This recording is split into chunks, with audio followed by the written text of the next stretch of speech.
فاطمہ تو آبروئے امت مرحوم ہے، ذرہ ذرہ تیری مشت خاک کا معصوم ہے، ذرہ ذرہ تیری مشت خاک کا معصوم ہے۔ یہ سعادت حور صحرائی تیری قسمت میں تھی، یہ سعادت حور صحرائی تیری قسمت میں تھی، غازیان دین کی سقائی تیری قسمت میں تھی۔ یہ سعادت حور صحرائی تیری قسمت میں تھی، غازیان دین کی سقائی تیری قسمت میں تھی۔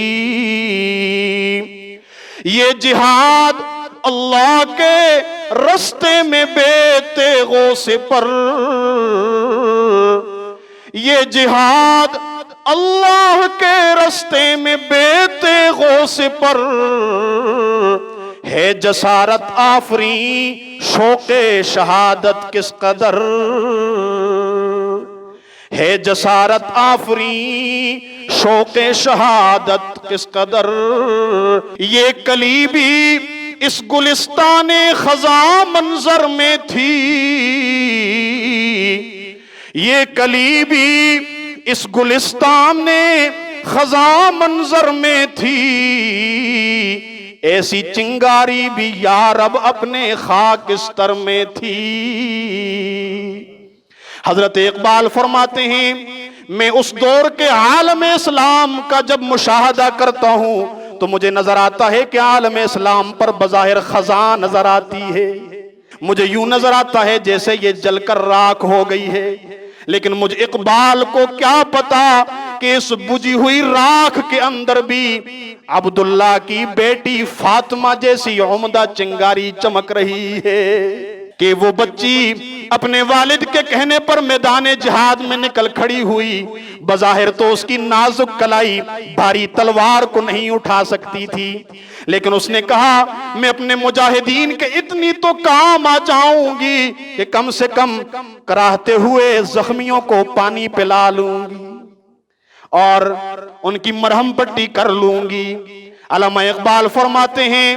تو نے اتنی جرت و بہادری کے ساتھ اپنی اس ذمہ داری کو نبھایا ہے کہ میں اقبال کہتا ہوں کہ جنت کی حوریں بھی اس صحرائی حور پر رشک کرتی ہیں۔ یہ سعادت حور صحرائی تیری قسمت میں تھی، غازیان دین کی سقائی تیری قسمت میں تھی۔ قابل احترام دوستو، جب مائیں تربیت کیا کرتی ہیں، والدین جذبہ جہاد سے جب سرشار ہوتے ہیں تو پھر ان کے گرانوں کے اندر ان کی گود میں فاطمہ جیسی بچیاں جنم لیا کرتی ہیں، اور یہی ہمارے مستقبل کا اور ہماری تقدیر کا فیصلہ کیا کرتی ہیں، یہ ہمارے لیے مشعل راہ ہوا کرتی ہیں، اور یہ ہمارے لیے امید کی کرن ہوا کرتی ہیں۔ اللہ رب العزت ہمیں ایسی ہی چنگاریاں نصیب فرمائے، اور آج بھی الحمدللہ امت مسلمہ باز نہیں ہوئی ہے۔ ٹھیک ہے خبریں اچھی نہیں آ رہی، لیکن الحمدللہ ہندوستان ہو، پاکستان ہو، سعودی عرب ہو یا ترکی ہو، الحمدللہ ہماری مائیں بہنیں آج بھی ایسے مرد مجاہد پیدا کرنے کی طاقت رکھتی ہیں، اور الحمدللہ مجاہدین موجود ہیں۔